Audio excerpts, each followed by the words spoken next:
মহারাজ, আপনি কি খুব চিন্তিত? রানী, আমি খুব চিন্তিত। মানে এই নবাবের কাছে খাজনা বাকি পড়ে গেছে। আচ্ছা, এই রকম অবস্থায় আমি কি করব বলো তো? সামনে আবার কালী পুজো, আলোর উৎসব। এইবার আবার খরাতে চাষাবাদ কিছুই হয়নি, ঘরে ঘরে অভাব। তাই নবাবের খাজনা যে কিভাবে জোগাড় করব? নবাব বাহাদুর অবুঝ নন মহারাজ, বোঝালে উনি নিশ্চয়ই বুঝবেন। ওই তো, আমি মন্ত্রীকে বুধবার পাঠাচ্ছি। মহারাজ, আমার একটা কথা শুনবেন? বলো বলো রানী, নিশ্চয়ই শুনবো। মন্ত্রী নয়, আপনি গোপালকে পাঠান। কেন রানী, মন্ত্রীর প্রতি কি তোমার বিশ্বাস নেই? না মহারাজ, আপনি আপনার মন্ত্রীকে নিয়ে সুখে থাকতে পারেন, কিন্তু আমি একদম আপনার মন্ত্রীর প্রতি খুশি নই। আচ্ছা, আমি কি করে এই মুহূর্তে মন্ত্রীকে বাতিল করে গোপালকে পাঠাই? মহারাজ, আপনি গোপালকে পাঠান। আমি তো শুনেছি নবাব বাহাদুর গোপালকে পছন্দ করেন। গোপালের সাথে কথা বলে নবাব বাহাদুর ঠিক খুশি হবেন। আমার কথা রাখুন মহারাজ, আপনি গোপালকে মুর্শিদাবাদে পাঠান। ঠিক আছে, ঠিক আছে। আমি কাল রাজসভায় এই নিয়ে সবার সাথে পুনরায় আলোচনায় বসব। এতেই আপনার ভালো হবে, আপনি দেখবেন মহারাজ।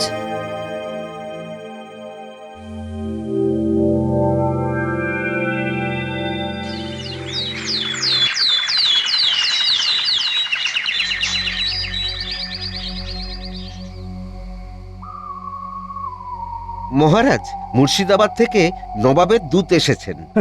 আবার এই নিয়ে 3বার খেলা জমে গেছে। এবার নিশ্চয়ই চরমপত্র। মহারাজ, আর কেউ আপনাকে রক্ষা করতে পারবে না। আপনার সিংহাসন এবার গেল বলে। ও গোপাল, কি হবে? এবারে কি দেওয়ালিতে আমার রাজ্যের প্রজারা আসবে না? এবারে আপনার বসার জায়গাটা থাকে কিনা দেখুন, তারপর আপনার প্রজাদের কথা ভাববেন। না, এবার আমাকে নবাবের কাছে যেতেই হবে। কৃষ্ণচন্দ্রের জায়গায় আমাকে প্রতিষ্ঠিত করতে নবাব আমাকে সাহায্য করবেই। প্রহরী, নবাব বাহাদুরের দূতকে সসম্মানে নিয়ে এসো। যথা আজ্ঞা মহারাজ।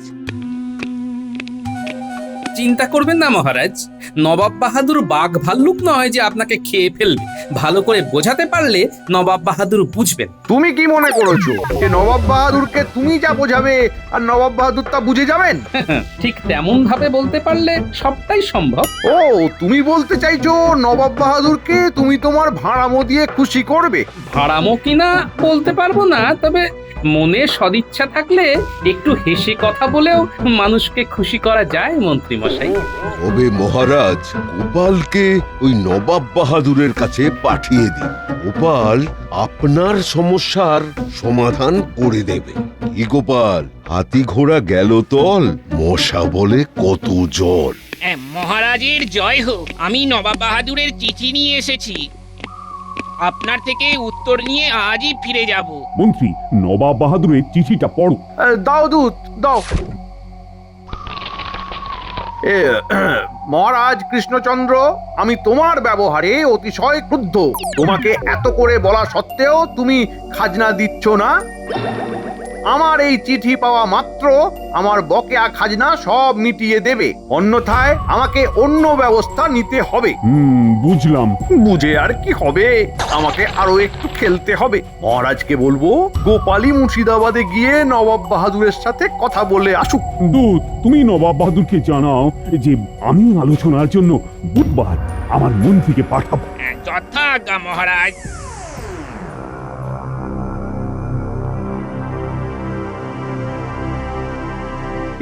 মহারাজ, নবাব বাহাদুরের চিঠির যা ধরন দেখলাম, তাতে আলোচনাতে কোনো লাভ হবে বলে মনে হচ্ছে না। মন্ত্রী মশাই, আমি বলছি কি, আমরা যদি আমাদের অসহায় অবস্থার কথাটা নবাব বাহাদুরকে বোঝাতে পারি, তবে নবাব বাহাদুর ঠিক বুঝবে।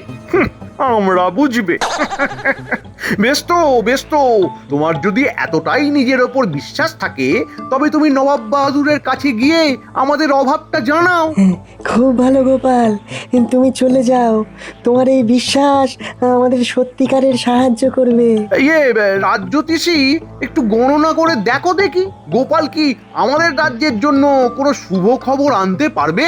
গোপাল, আমাদের সকলের শুভেচ্ছা রইল। মহারাজ, আপনি চিন্তা করবেন না, আমি নবাব বাহাদুরকে বোঝাবো। এবং শুধু তাই নয়, এই দীপাবলিতে নবাব বাহাদুরকে আমাদের রাজ্যে আমন্ত্রণও জানাবো। পারবে পারবে গোপাল? পারবো মহারাজ। ব্যাস, ওই তো গোপাল বলে দিয়েছে, তার বিশ্বাসী আমাদের এখন পথেও।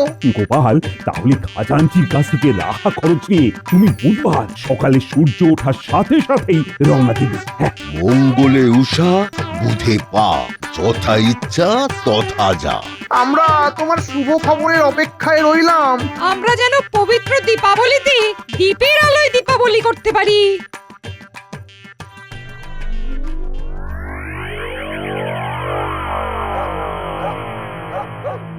গোপাল দাদু, এবারে পুজোটাও খুব বাজে ভাবে কেটেছে, আবার দীপাবলিও খুব বাজে ভাবেই কাটবে। এবার আমরা ফুলঝুরি রং মশাল জ্বালাবো না। ও দাদু, জ্বালাবো না। সত্যি বলছি গোপাল দাদু, এবার আমাদের পুজো ভালো কাটেনি, আর কালী পুজো ভালো কাটবে না। আমি মুর্শিদাবাদ থেকে ফিরে আসি, তারপর দেখ না কি হয়। হ্যাঁ গো, তুমি কবে যাবে মুর্শিদাবাদ? বুধবার সকালবেলা একটু ভোর ভোর রওনা দেবো, বুঝলে? হ্যাঁ গো, মন্ত্রী মশাই থাকতে তোমাকে মহারাজ পাঠাচ্ছেন যে? মন্ত্রীমশাই নিজেই আমাকে যেতে বললেন, তাই জন্যই বিষয়টা খুব কঠিন, বুঝলে? তবু আমার উপর পূর্ণ বিশ্বাস রেখেই আমি যাচ্ছি। তোমাদের সবার জন্য ভালো খবর আনবো। আর তোদের সবাইকে বলি, আমাদের কৃষ্ণনগরের সবচেয়ে বিখ্যাত কি? কৃষ্ণনগরের সবচেয়ে বিখ্যাত হলো সরভাজা আর মাটির পুতুল। দুটোই ঠিক। তোদের যেটা করতে হবে, অনেক প্রদীপ বানাতে হবে, সুন্দর সুন্দর প্রদীপ, সাথে মাটির ঘট, ফুলদানি আর ওই নারকোল পাতার ঝাঁটা। কালী পুজোর আগের দিন ওই ঝাঁটা অনেকে কেনে, তোরা বানানো শুরু কর। এমনি তুমিও বানাও। আমাদের দীপাবলি দীপের আলোয় হবে। আমার কথা তোরা বুঝতে পেরেছিস? বুঝতে পেরেছি গো দাদু।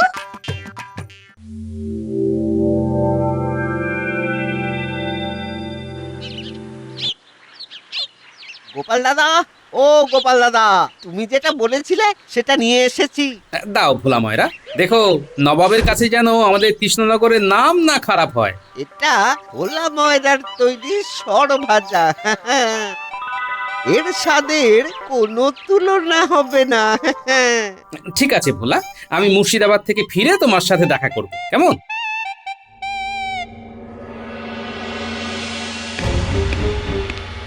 জাহাপনা, আপনি আমায় ডেকেছিলেন? হ্যাঁ, তোমাকে ডেকেছিলাম। কৃষ্ণচন্দ্র কি বলেছিল? উনি বলেছিলেন আজ মন্ত্রী মশাই আপনার সাথে দেখা করতে আসবেন। মন্ত্রী আসবে? আমি ওই মন্ত্রীর সাথে কোনো কথা বলবো না। উজির, তুমি মন্ত্রীর সাথে কথা বলবে। কথা বলেই বা কি লাভ? আমাদের যেটা দেবার সেটা দিয়ে দিলেই তো ঝামেলা মিটে যায়। কি বলেন জাহাপানা? আমার উজিরটা ধীরে ধীরে বুদ্ধিমান হচ্ছে। তুমি ঠিকই বলেছো উজির, খাজনা দেবে, তারপর বাজনা বাজবে। ধার বাকি মিটিয়ে দাও, তুমি কি আমার পর? না, আমার উজির একেবারে রসিক চূড়ামণি।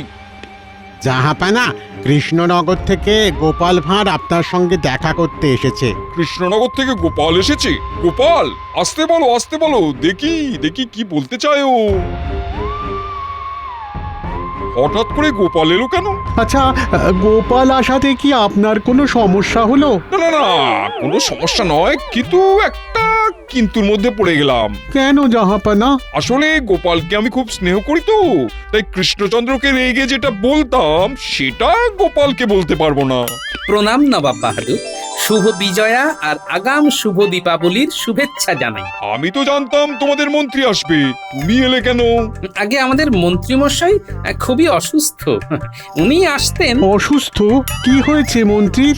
ওনার বুকে খুব ব্যথা, খুব দুর্বল, শিঙি মাছের ঝোল খেয়ে শুয়ে আছে। বুঝলাম, তা হাতে ওটা কি? বিজয়ের পরে আর দীপাবলির আগে যে কোনো জায়গায় গেলে ওই মিষ্টি হাতে করে যাওয়াটা আমাদের রীতি নবাব বাহাদুর। নবাব বাহাদুর, আগে মিষ্টি হয়ে যাক, তারপর যা ঝাল নুন টক হবে। আগে মুখ মিষ্টি করে দিলে তারপর কি আর ওইসব ভালো লাগে? তা মিষ্টিতে কি আছে? আছে আমাদের গর্ব কৃষ্ণনগরের সরভাজা, খাঁটি দুধের, আমাদের প্রসিদ্ধ কারিগর ভোলা ময়ের।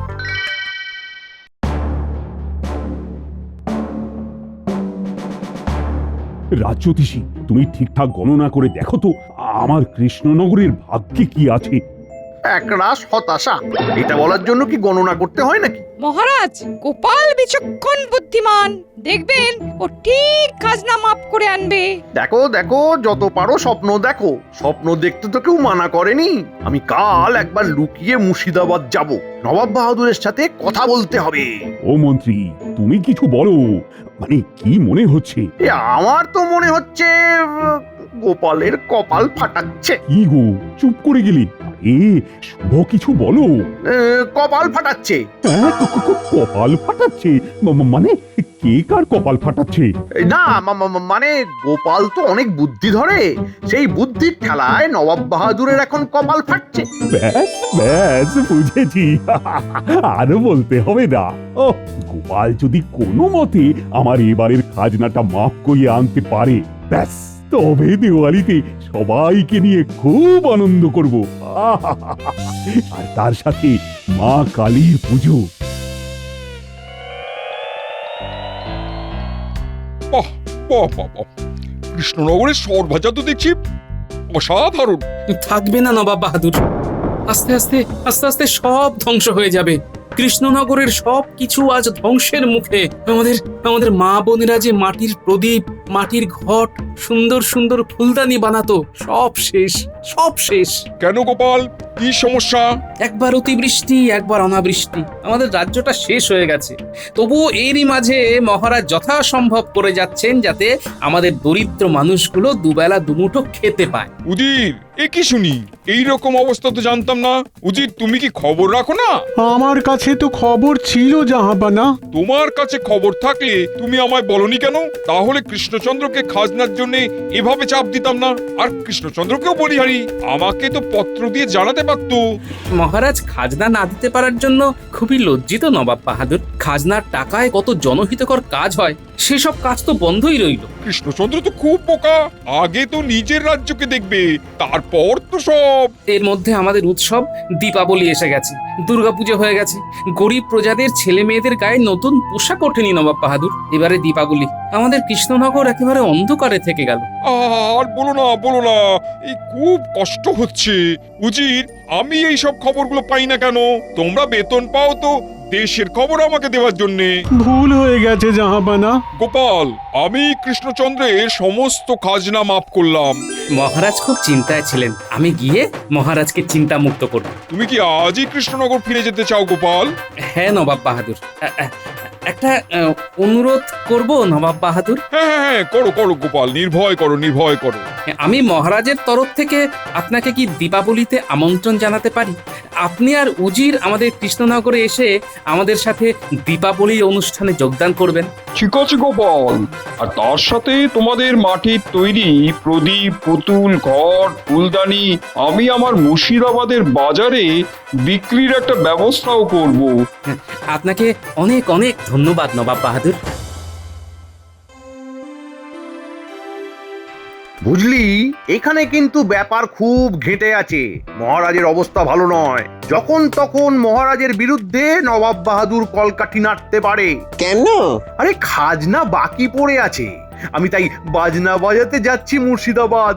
তাই তাই আমি তোদের একটু চোখ কান খোলা রাখতে বলেছি। চোখ আর কান খোলা রাখতে হবে? তার মানে তো গল্প আছে। আরে তা তো আছেই, তা তো আছেই, অল্প অল্প গল্প আছে। বটা, গল্প যতই অল্প হোক না কেন, আমাদের ওই খাটুনিটা কিন্তু মোটেই অল্প নয়। সেটা তো একদম সঠিক বলেছিস। তোরা কি বলতে চাইছিস একটু পরিষ্কার করে বল। কি আর বলবো, সবই তো বোঝেন। আমাদের দুঃখের গল্প কি আর অল্প কথায় শেষ হয়? আপনার ওই অল্প গল্পের জন্য আমাদের কিছু অল্প করে খুশি করলে চোখ কান খোলা রাখতে ভীষণ সুবিধে হয়।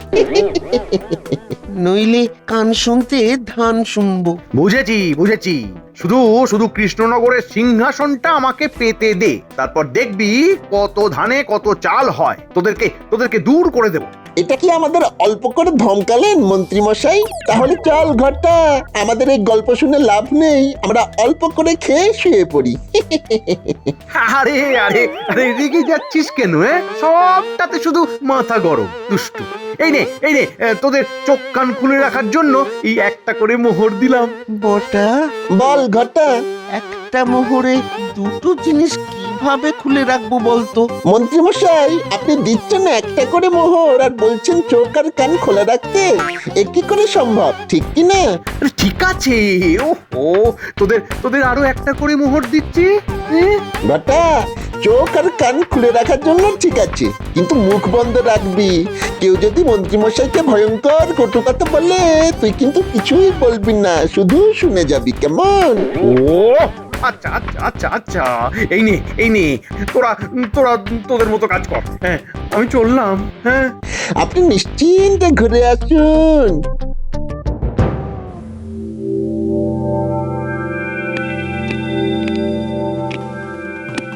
গোপাল, বলো বলো। আরে তোমার কথা শুনবো বলেই তো আমরা সবাই বসে আছি। মহারাজ, নবাব বাহাদুর খাজনা মাফ করে দিয়েছেন। কি বলছো কি? হ্যাঁ, তুমি তো অসম্ভবকে সম্ভব করলে। মহারাজ, মন্ত্রী মশাই কোথায়? এই খবরটা তো মন্ত্রী মশাইকে দেব বলে ছুটে ছুটে আসছি। মন্ত্রীমশাই একটা বিশেষ কাজে বাইরে গেছেন, তা তুমি শেষ পর্যন্ত করতে পারলে? না করার কি আছে বিজ্ঞানী?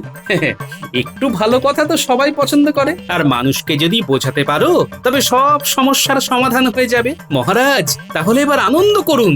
আরেকটা কথা, দীপাবলি আরো সুন্দর হবে। কিভাবে? নবাব বাহাদুর আসছেন আমাদের কৃষ্ণনগরে দীপাবলি পালনে, আর উনি দীপাবলির জন্য 1000 সোনার মোহর পাঠিয়েছেন। গোপাল বাজি মাত করে দিল।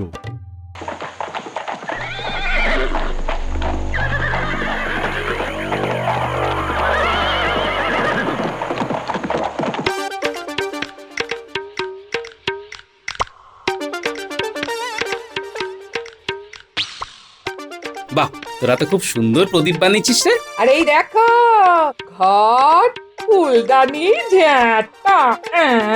তুমি বলে গেছো আর আমরা তোমার কথা না শুনে বসে থাকবো? এটা কখনো হয়েছে? তোরা তো আমার লক্ষ্মী বানর সেনা। জানিস এবারে কি হয়েছে? কি হয়েছে? নবাব বাহাদুর নিজে আসছেন দীপাবলিতে। আমাদের কালী পুজো খুব ঘটা করে হবে, আর তার সাথে আমাদের কৃষ্ণনগর সেজে উঠবে আমাদের তৈরি করার প্রদীপে। আর আমাদের দীপাবলির জন্য নবাব বাহাদুর 1000 সোনার মোহর পাঠিয়েছেন। আর আমাদের কৃষ্ণনগরের মাটির পুতুল, ঘট, প্রদীপ মুর্শিদাবাদের বাজারে বিক্রির জন্য নিয়ে যাবেন। মা, এই তাই নাকি? এসব সম্ভব হয়েছে তোমার জন্য?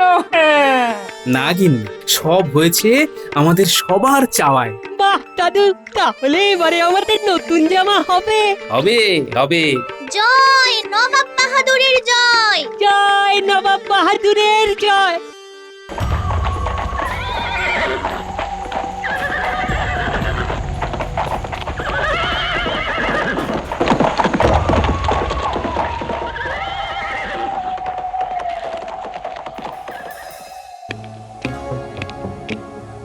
জাহাপানা, কৃষ্ণনগর থেকে মন্ত্রী এসেছে আপনার সঙ্গে দেখা করতে। সে কি মন্ত্রিত্ব শুনেছিলাম খুব শরীর খারাপ, পাঠিয়ে দাও।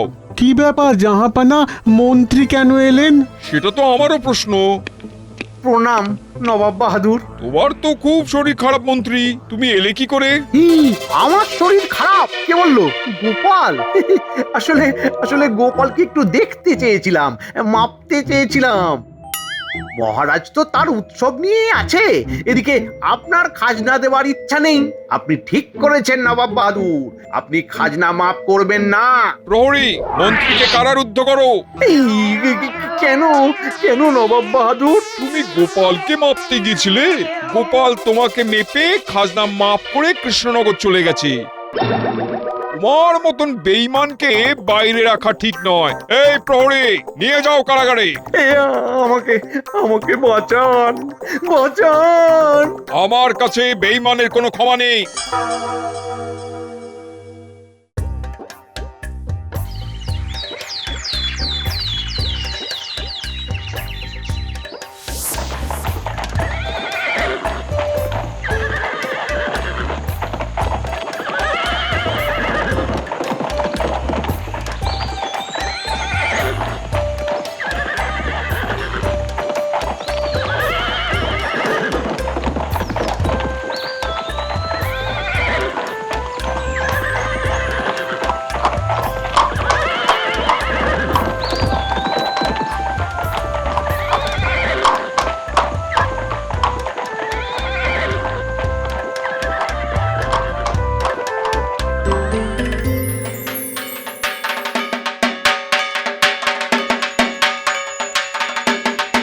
রামচন্দ্র, গোপাল না গেলে আমি জানতেই পারতাম না যে তুমি এইরকম একটা বিপদের মধ্যে আছো।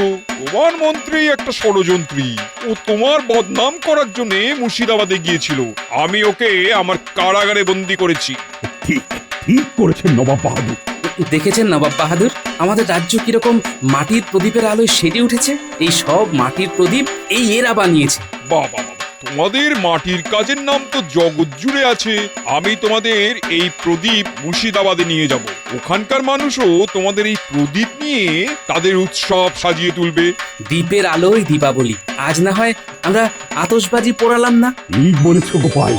দেখুন দেখুন নবাব বাহাদুর, দ্বীপের আলোয় আমাদের রাজ্য কিরকম মায়াময় লাগছে।